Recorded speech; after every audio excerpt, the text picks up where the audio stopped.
Muy buenas noches y bienvenidos al cierre de Wall Street. A estas horas asegura el Kremlin que ya tiene operativos y es capaz de producir en masa los famosos misiles Sarmat, unos misiles balísticos intercontinentales con los que en su momento el propio Vladimir Putin dijo: hay muchos que dejarán de intentar desestabilizar a Rusia una vez tengamos estos misiles operativos. Bueno, pues ya lo están. Las autoridades rusas han anunciado la puesta en servicio de esos misiles estratégicos intercontinentales. Son capaces de lanzar distintas ojivas nucleares.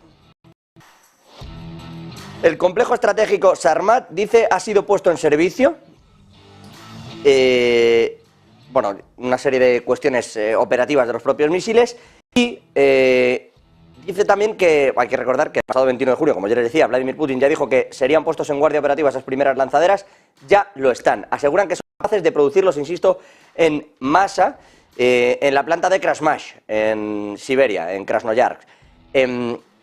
Con esto sí que dan un salto que va más allá de esa famosa bala rusa que dicen los Kinzhal que interceptaban desde Ucrania. Bueno, esto es un paso, una escalada más de esas que se suelen ver de pronto como un punto y aparte en los distintos conflictos.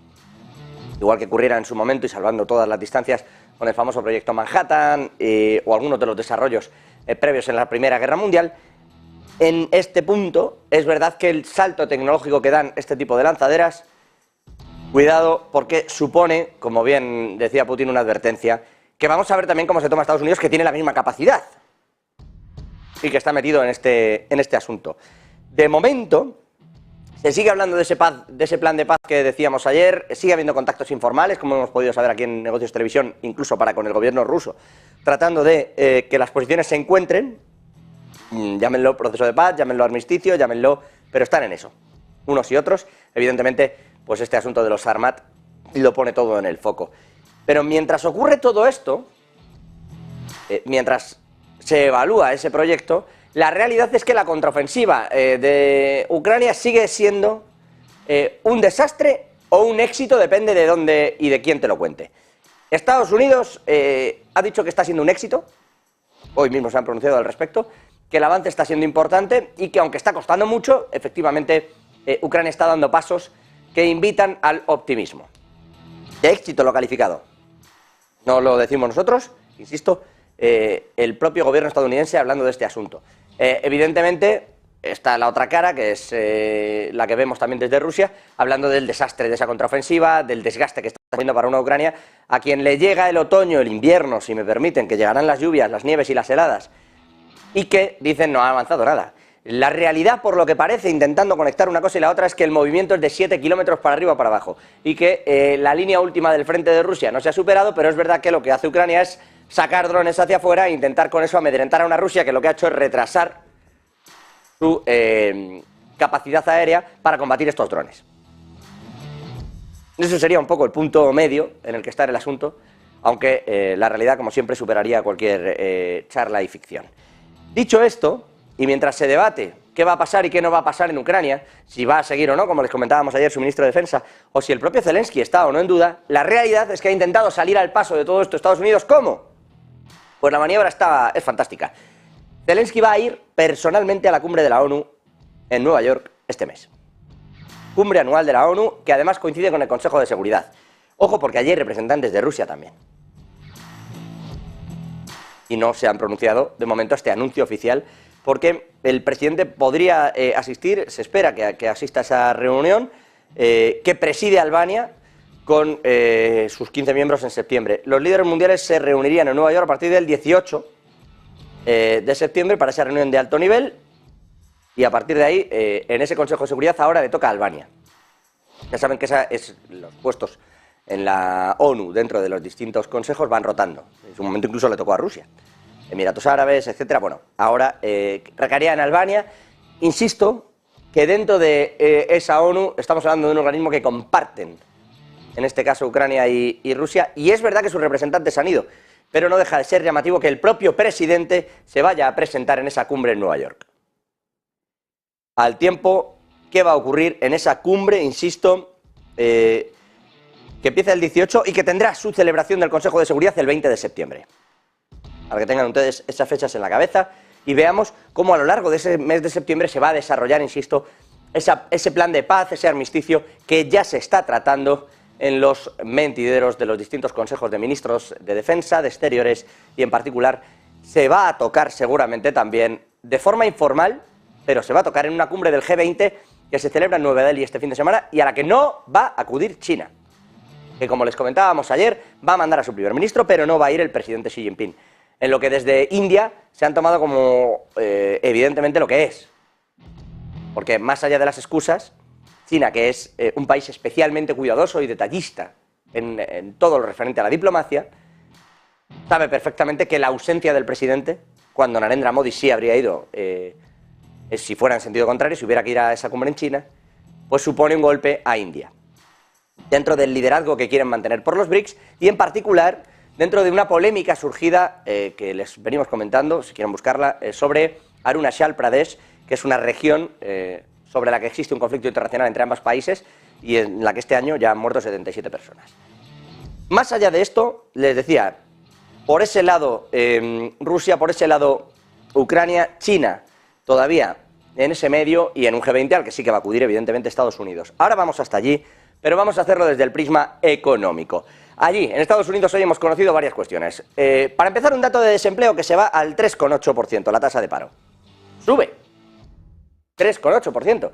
Dirán ustedes, bueno, buen dato para que la Reserva Federal entonces deje quietos los tipos de interés. Efectivamente. Bueno, no se ve mucho, creo, no sé si lo ven ustedes bien en pantalla el gráfico, creo que aquí lo van a ver algo mejor.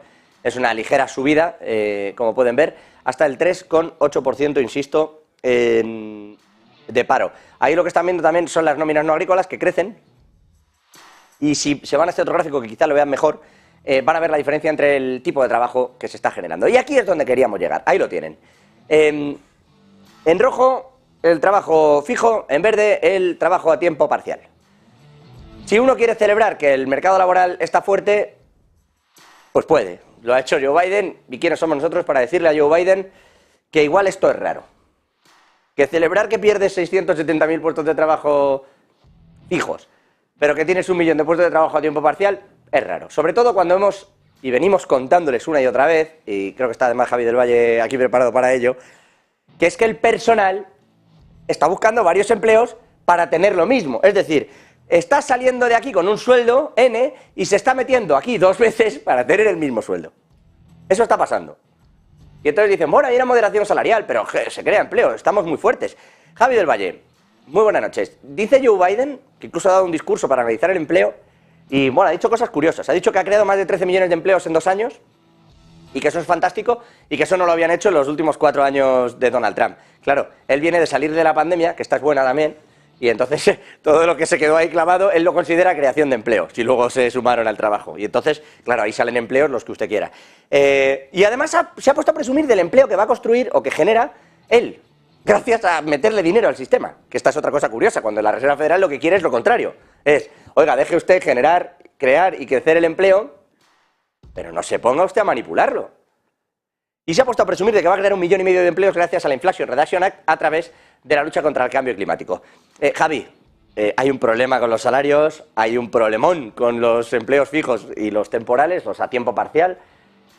¿Es para presumir la fortaleza del empleo en Estados Unidos?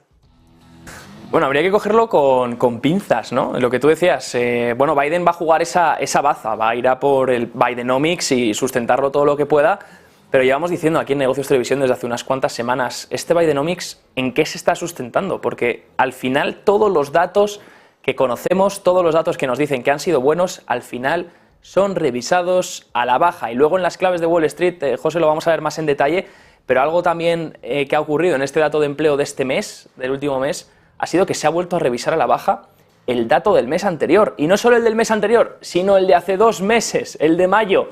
Ese dato también se ha revisado a la baja. Así que revisiones continuas a la baja que ocurren justamente meses después de dar un dato, meses después de que Joe Biden pueda salir a presumir por ese dato, porque al final, si resulta que se han creado, como nos dijeron hace unos cuantos meses, 300.000 nóminas no agrícolas, puede salir a presumir del dato. Pero ¿qué pasa cuando meses a posteriori, 2 meses después, conoces que en realidad no se crearon 300.000, se crearon la mitad o incluso menos? Eso es lo que está pasando en el gobierno de Biden en estos momentos, Pero claro, de eso no habla. Habla de las nóminas actuales, las que se han creado hoy, y tampoco ha hablado de esa tasa de desempleo que ha vuelto a incrementar. Claro, pero siempre va bien. Siempre va bien. Fíjate que bien nos ha ido el dato. Ya lo revisaremos después. Ya iremos después a decir que no eran tanto. De 300 hemos pasado al entorno de 120 en algunas revisiones.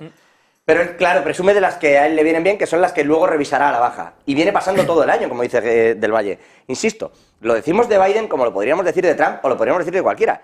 Pero es que el mercado laboral en Estados Unidos lo que está es, no sé si fuerte o no fuerte, pero desde luego adulterado absolutamente. Déjame que te diga cifras de junio de este mismo año, junio de 2023. Fíjate, el primer dato, el dato inicial, fueron 209.000 nóminas no agrícolas.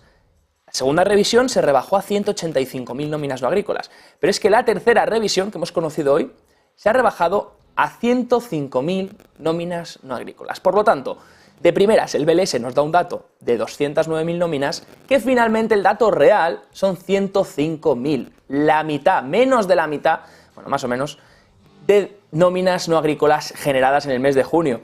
Un 50% menos casi del dato que nos habían dado original, del dato que salía Biden a presumir. ¿Te puedes equivocar así?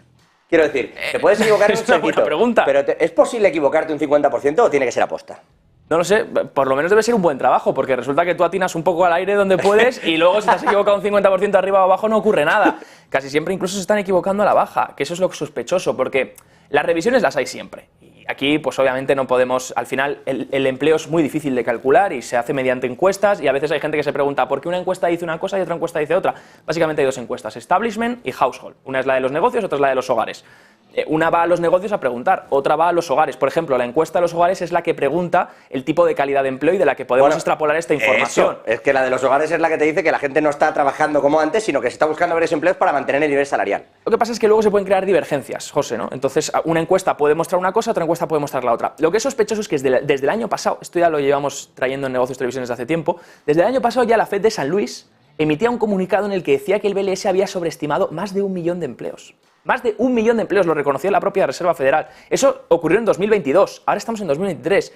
Se reconoció el otro día una revisión, hace ya unas cuantas semanas, no sé si era del entorno de 300.000 puestos de trabajo que se habían sobreestimado también al alza. Ahora conociendo también las revisiones, y es que de los últimos meses, desde enero, febrero, marzo, abril, mayo, junio, y seguramente ocurra también con julio, todos los meses se han revisado a la baja. Y ya, por terminar con la conspiración de todo esto, el último informe en contra de este tipo de medidas lo hizo James Bullard. Y ahora es uno de los pocos puestos dentro de la Reserva Federal que han decidido no prorrogar. Y Bullard se fue. También es verdad que tenía ganas de irse, por quitarle un poquito de teoría conspiranoica a todo esto. Bueno, desde luego, y si quieres hablar de la FED, José, podemos decir lo que ha comentado Mester. Venga, dale, Loretta Mester. Loretta Mester ha sido la primera en pronunciarse, junto a Biden, bueno, en este caso desde la Reserva Federal, la primera en pronunciarse con este dato de empleo, y ha dicho que sí, que el crecimiento salarial ha disminuido, perfecto, también el mercado laboral está cediendo, pero dice que un 3,8% de tasa de desempleo no es suficiente, que es muy baja. Hombre. Entonces, ¿qué me estás dando a entender desde la Reserva Federal? Que realmente lo que se venía comentando y lo que todos los analistas comentaban, que al final la Reserva Federal, que no es nada nuevo, quiere destruir el empleo, quiere destruir el mercado laboral, pese a que luego su primer mandato, y salga a defenderlo, diga que es también el pleno empleo, su doble mandato. Sí, pero es que un 3,8, si fuera real, si el problema es que aquí está todo adulterado, todo metido en un carro, además, insisto, con más de 600.000 millones de dólares inyectados a la economía desde el gobierno, manipulando por completo el crecimiento de prácticamente todos los sectores del país, que lo hemos venido también contando esta semana justo, pero... digo, con todo esto, dice Mester, un 3,8 es muy bajo. Toma, sí, efectivamente, es que si es real, tiene usted pleno empleo, un 3,8. Por debajo de un 5% en líneas generales en economías desarrolladas, se considera un pleno empleo, con una estadística buena. Porque es gente que o no quiere, o está cambiando de empleo, o está... pero es una situación personal que no tiene que ver tanto con el entorno laboral. 3,8 efectivamente es bajo. Ahora bien, ¿y entonces con este dato se iba a conformar la Reserva Federal o, como dice Mester, va a haber subidas? Eso ya depende. Por ahora el mercado no está esperando más subidas, José. Sí que ha habido un dato más en el día de hoy, también igual de importante que el empleo. Dos datos, de hecho, que luego analizaremos en las claves de Wall Street, pero bueno, lo comentamos porque al final no deja de ser noticia del día. El crudo, West Texas, máximos del año, por lo tanto ya preocupa que venga un repunte de inflación por el petróleo, ya se vio ayer el PCE rebotar. Y por otro lado, hemos conocido el PMI manufacturero en Estados Unidos, que rebota, aunque siga en contracción, 10 meses ya en contracción, pero rebota este mes, por lo tanto, una menor contracción a la del mes pasado. Y eso ha venido acompañado con un repunte en los precios en la parte manufacturera, que de hecho las fábricas estaban experimentando deflación desde hace tiempo y ahora pues hay un repunte fuerte del 5% en la categoría de precios que pues preocupa un poco. Hemos visto un repunte del dólar nada más conocerlo, pero por ahora no parece ser que haya cambios en los swaps. Y que falla el índice de nuevos pedidos dentro de ese PMI. Quiero decir, hay una subida, pero cuidado que no son nuevos pedidos, es decir, se puede ver a extraordinarios, puede estar habiendo determinados problemas o distorsiones también en esa estadística, cómo no, y otro más. Por cierto que en esta línea, en contracción, pero intentando subir la parte de ese sector fabril en Estados Unidos en una línea parecida a lo que hacía China. Gracias, Javi. Enseguida volvemos con todo. Antes, y ya que hablábamos de Reserva Federal y bancos centrales, el de Rusia sigue preocupado por el rublo. Ya saben que subió tasas de interés, además de manera exagerada la semana pasada, tras una intervención de urgencia.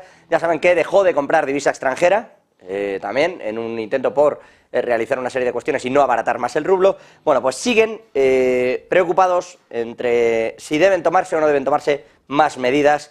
Han descartado intervenir las divisas, desde luego han dicho que no van a rebajar. Desde la dirección del banco, Nabiulina ha dicho que solo se justificarían medidas espejo o recíprocas contra países o contra el dólar o contra el euro, si se tomaran determinadas medidas desde esos bancos centrales, Reserva Federal y Banco Central Europeo, pero que no van a tomar medidas adicionales. Por supuesto, no van a bajar las tasas de interés porque pretenden que sigan donde están. La salida de capitales dice que es una preferencia por las divisas fuertes, que eso debería tratarse con métodos diferentes. Es decir, que no deben ir, traducido al común, que no deben ir a frenar esas salidas de capitales, porque eso incluso puede ser, al final, generar un efecto contrario.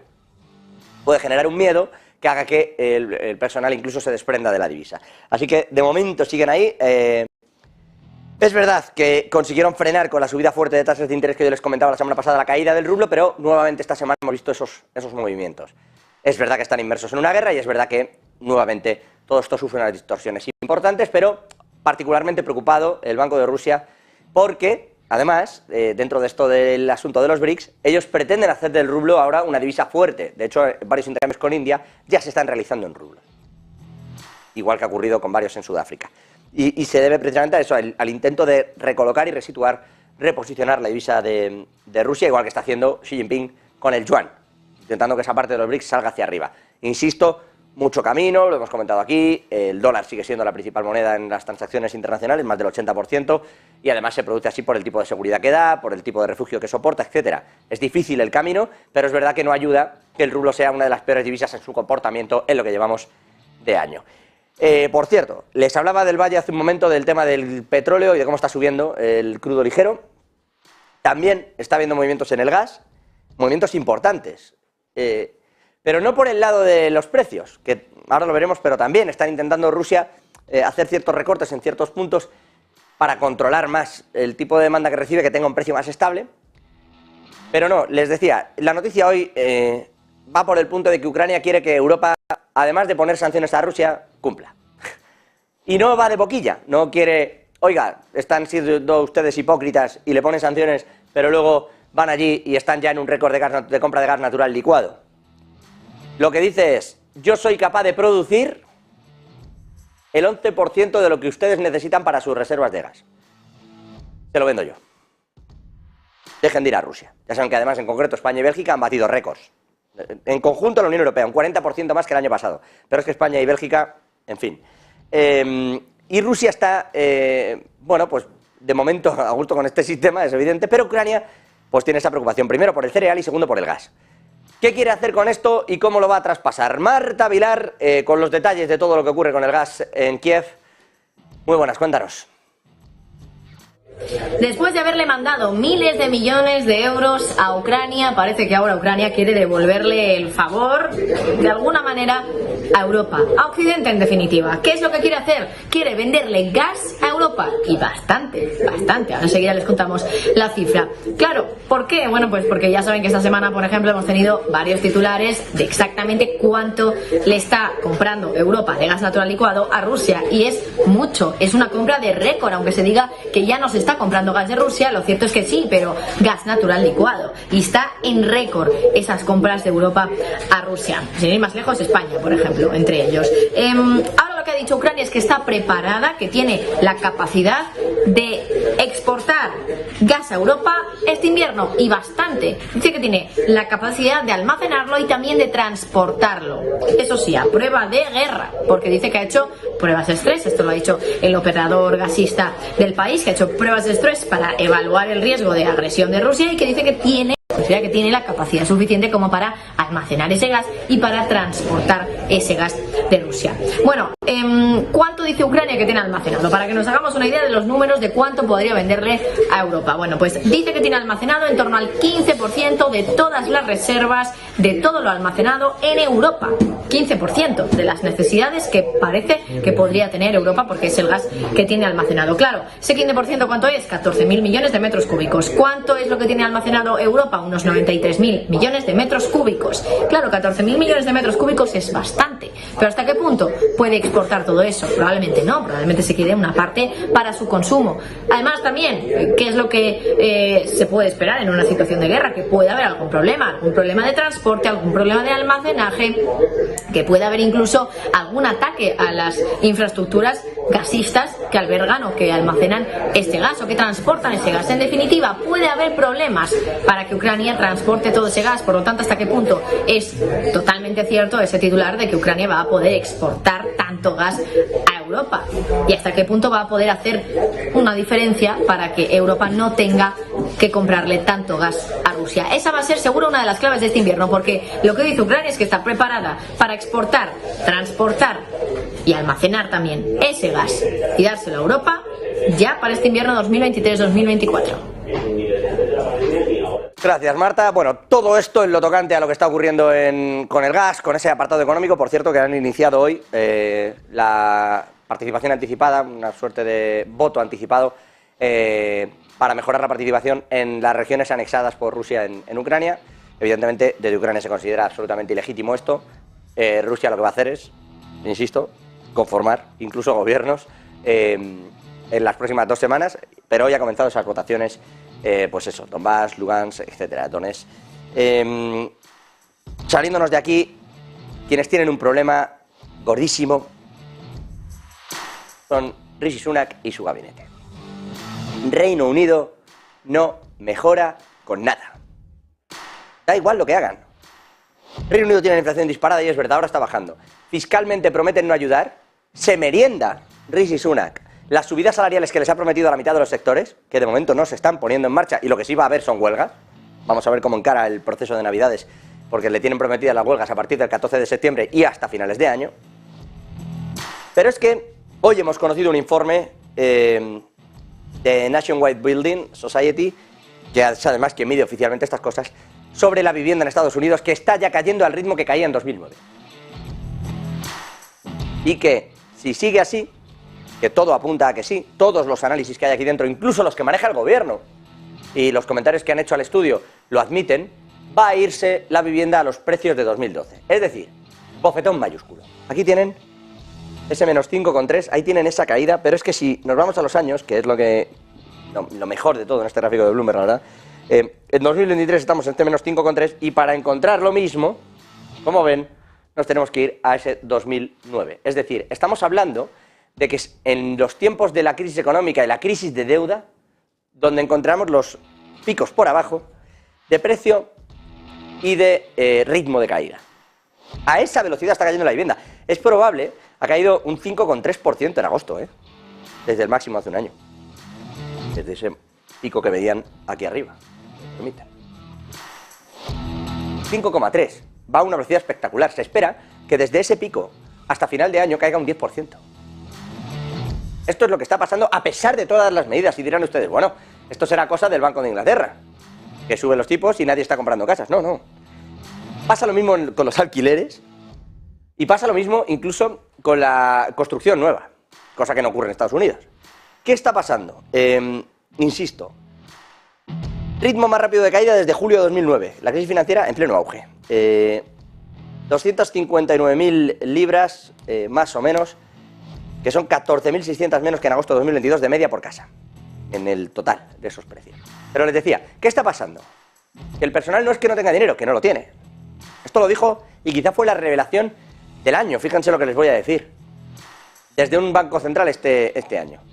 Cuando el subdirector del Banco de Inglaterra dijo, y lo refrendó el propio Andrew Bailey, el gobernador, los británicos tienen que asumir que son pobres. Quizás esa sea la mayor verdad que ha salido de un Banco Central Europeo, o de un Banco Central, perdón, tanto del BCE como de la Reserva Federal, como del Banco de Inglaterra, Banco de Japón, etcétera, en todo el año. ¿Y por qué tienen que asumir esto? Porque los costes de la inflación y los costes de la energía, con la que tienen un vacile importante en Reino Unido, porque les dicen que están pagando menos y luego cuando miran las facturas llegan a pagar casi un 20% más de lo que pagaban hace un año. Y entonces te dicen, no, pero va a haber corte, te vamos a rebajar el precio a cambio de que haya cortes, pero como no los hay, porque no llegan a los picos, te sigue subiendo el precio. La gente entre que paga energía y que paga alimentos tiene un problema importante. Rishi Sunak ha conseguido llegar a un acuerdo que consiste en que todos los aranceles que tendrían que estar ya en marcha con Europa aún no lo estén. Pero ya puede darse prisa en que eso se prorrogue todavía más. Porque eso va a subir todavía más los costes de los precios y los precios de los alimentos allí. A pesar de que el Banco de Inglaterra quiera otra cosa. A pesar de que esté subiendo tasas para que baje la inflación, si todo sube, da igual dónde esté la tasa. Me harás prohibitivo el mercado de la vivienda si quieres. Pero es que además tengo otro problema. Y a eso añádenle que se suponía que el Brexit famoso iba a luchar contra toda la inmigración ilegal, el problema de que los inmigrantes le quitaban el trabajo a los británicos, de que se quedaban la riqueza, y etcétera, etcétera. Bueno, pues en los últimos años, hasta 2021, que es donde hay informes, y, digo informes del gobierno, y, según distintas consultoras, también en 2022, y está pasando en este 2023, el ritmo al que adquieren la doble nacionalidad los inmigrantes externos a la Unión Europea, en Reino Unido, se ha duplicado. Es decir, que el personal, en cuanto empezó a oír lo del Brexit, dijo, a ver, ok, saquémonos la nacionalidad y nos quedamos igual.